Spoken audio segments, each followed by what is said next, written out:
What is garbage collector? Hello everyone, I welcome in my YouTube channel. Guys, आप अगर C sharp के related dot net का interview देने जा रहे हैं, अगर आप फ्रेशर्स है या आर एक्सपीरियंस है, गार्बेज कलेक्टर के रिलेटेड बेसिक क्वेश्चंस आपको हमेशा पूछा जाएगा।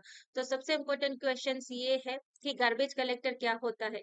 तो जैसे कि सी और सी प्लस प्लस में हमें जब मेमोरी एलोकेट करनी होती थी तो हम मेलोक और फ्री का इस्तेमाल करते थे। हम मैन्युअली हमें मेमोरी एलोकेट और डी एलोकेट करनी पड़ती थी। लेकिन शी शार्प के अंदर गार्बेज कलेक्टर जो है वो रिस्पॉन्सिबिलिटी लेता है कि वो मेमोरी मैनेजमेंट का काम करे। तो वो क्या करता है, automatically manage the memory allocations. ठीक है।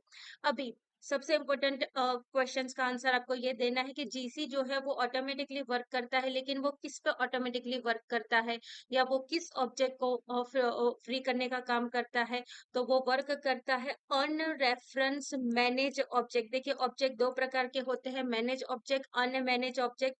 तो गार्बेज कलेक्टर जो होता है वो वर्क करता है ऑन रेफरेंस और मैनेज ऑब्जेक्ट का। देखिए, प्रैक्टिकली अब उस चीज को हम समझते हैं। गाइस, यहाँ पर देखिए, ये जो है ये मेरा एक मेरी मेन मेथड है जहां पर मैंने अपने क्लास के दो ऑब्जेक्ट बना के रखे, राइट। अभी जैसे मैंने यहाँ पर या ओके, तो यहाँ पर मैंने ये जो है मेरा OBJ1 और OBJ2 बना के रखा है। मेरी मेमोरी जो होती है स्टैक एंड हीप। ठीक है, मैंने स्टैक क्या होता है, हीप क्या होता है, उसके बारे में ऑलरेडी सेपरेट वीडियो बना के ही रखा है। अगर आपको डाउट है तो उसके रिलेटेड आप वीडियो डिस्क्रिप्शन में लिंक डाल के रखिए, आप जाके देख लीजिएगा। तो देखिए, जब भी मैं यहाँ पर ऑब्जेक्ट बनाती हूँ तो उसका जो स्कोप है वो खत्म होता है इस कर्ली लाइन के बाद। मतलब कि ये ऑब्जेक्ट वन और ऑब्जेक्ट टू जो होता है वो आउट ऑफ स्कोप कब हो जाते हैं, इस कर्ली लाइन के बाद। तो जब भी यहाँ पर हम ऑब्जेक्ट क्रिएशन करते हैं ऑब्जेक्ट वन और टू, तो उसका पॉइंटर जो होता है वो रहता है स्टैक के अंदर, लेकिन ऑब्जेक्ट वन और टू के रिलेटेड जो एक्चुअल डेटा है वो स्टोर होते हैं हीप के अंदर। नाउ जैसे ही ये ऑब्जेक्ट आउट ऑफ स्कोप हो जाते हैं इस कर्ली लाइन के बाद, उस दौरान अगर गार्बेज कलेक्टर आता है, मतलब garbage collector at any time वो कब आता है, वो मैन्युअली आ जाता है, ठीक है, अनडिटरमिनिस्टिकली आता है।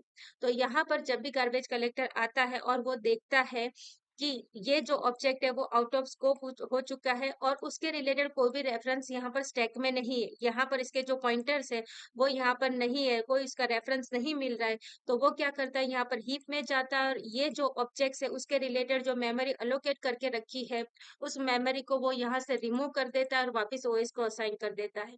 तो याद रखिएगा, सबसे इम्पोर्टेंट चीज, जो गार्बेज कलेक्टर है वो वर्क करता है only on un reference manage object पर। ठीक है, और जैसे ही वो देखता है कि अब ये ऑब्जेक्ट आउट ऑफ स्कोप हो चुका है और उसके रिलेटेड यहाँ पर कोई भी उसके रेफरेंसेस स्टैक में नहीं मिलते हैं, तो उसके रिलेटेड जो ऑब्जेक्ट की मेमोरी है उसको हीप में से रिमूव कर देता है। So this is what the basic definition of A garbage collector. अभी नेक्स्ट वीडियो के अंदर हम स्टडी करेंगे कि गार्बेज कलेक्टर की जनरेशन कितनी होती है। गार्बेज कलेक्शन जो होता है वो तीन तरीके होता है, 0 1 2। जैसे ही आप नया ऑब्जेक्ट बनाते हैं तो इट बिलोंग्स टू GC0। तो वो किस तरीके से वर्क होता है और जब भी उसका काम खत्म हो जाता है वो GC1 से GC2 में किस तरीके से जाता है और हमारी हीप जो है वो किस तरीके से क्लीन अप होते है, उसके बारे में हम नेक्स्ट वीडियो में स्टडी करेंगे। Till then, thank you very much.